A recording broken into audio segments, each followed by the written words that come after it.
Welcome to our web exclusive. I'm Mike Montecalvo along with Eyewitness News analyst Lieutenant General Reginald Centracchio. The big news this week, the military's repeal of the don't ask, don't tell policy in general. For the first time, soldiers, airmen, sailors, and Marines are free to declare their sexual orientation without the risk of being thrown out of the military. And I guess kind of the first question is it a huge burden now that's been lifted off of some of these soldiers? I think so. It's certainly a huge burden for them, as well as the command structure, to ensure that we have equal play for all that are serving the United States.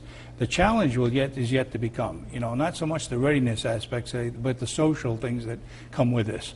Such things as fraternization and how you react to different times that you're in public and so on and so forth. So not much has changed in reference to the discipline aspects of it, but the social application, I think, is yet to be identified. Some of the problems with people who have been in the military for a long time, they're set in their ways, they didn't want to see, because it took like 18 years for this to get to repeal. But I can remember the first time a female came into the Rhode Island National Guard. That was a bigger challenge at that time than this is. And I think everything has its time. This is the time for this, and I think we'll certainly take it, embrace it, and they'll execute it well. All right, talking about females, the equal opportunity issue is going to come up, especially allowing females to serve in combat roles. Do you see that coming up now? Undoubtedly, I think you'll see a revisit of this particular issue with a policy board that defines who can serve in direct combat. I think you will see eventually there is no discrimination in reference to female, male serving in direct combat roles. President Obama really made this one of his big issues when he was running a couple of years ago. It finally happened. Not everyone in Congress is on board. Why?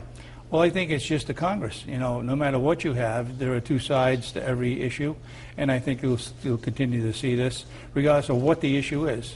This is a democracy, and certainly you have those that take and embrace it. You have those that will oppose it. For whatever reason. It's their particular way of thinking, but in the end, decision is made. Whatever decision is given to the military, they will take it and they'll obviously apply it and follow it to the T. Will recruitment be affected either way? I think you probably see a level line. I don't think you'll see any big increase in either retention or recruitment. I think you'll see a washout on either side. All right, General, another topic. The United States has agreed to limit troops in Pakistan. Are we trying to patch up our relationship now with that country, especially after getting Osama bin Laden? So. When you look at, there's a lot of opposition to having U.S. troops in Pakistan. This gives us the opportunity to at least have some presence there, but I think you'll see more coordination in future operations than we did with the secret operation that was done with Osama. But you know what, General, we're talking about at present. We're really not talking about a lot of soldiers here, are we? No, we're not. We're talking less than 100.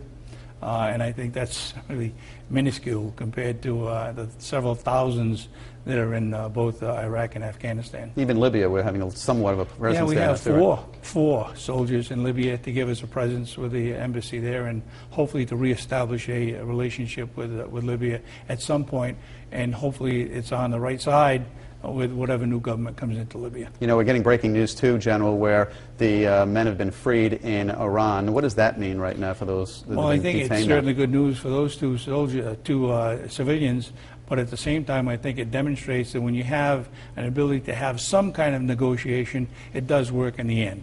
Now, whether they'll have a change in policy for future scenarios, as perhaps could be, will be dependent upon how we exercise whatever justice is due these two individuals. Another thing that's breaking today, too, and it's kind of unusual to see, we're seeing a story coming out, General, that amputations are on the rise, especially for soldiers who are in Afghanistan, legs and arms. We haven't seen this type of situation in a long time. Why? And it's because we've made a change from doing our patrols in armored vehicles to foot patrols.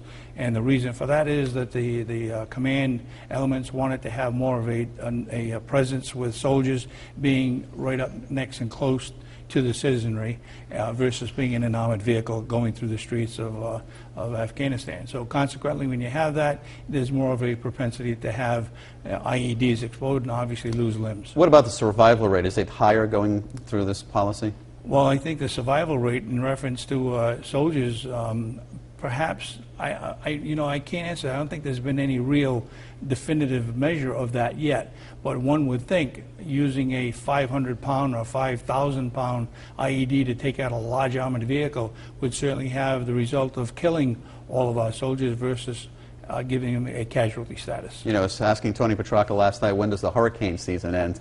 He says, we're still going at it. This is a big anniversary today, It is. right? Today I wasn't here, but I remember the story. Rumor has it. The 38 hurricane happened a few years back on today's date. And what do we learn from that, as opposed to what we saw with Irene? I think the information and our ability to obviously detect storms of sorts and put out warnings well ahead as they're actually reviving has been a light years ahead of what it was in 1938 versus 2011. All right, General Centracchio, thank you, and thanks for watching.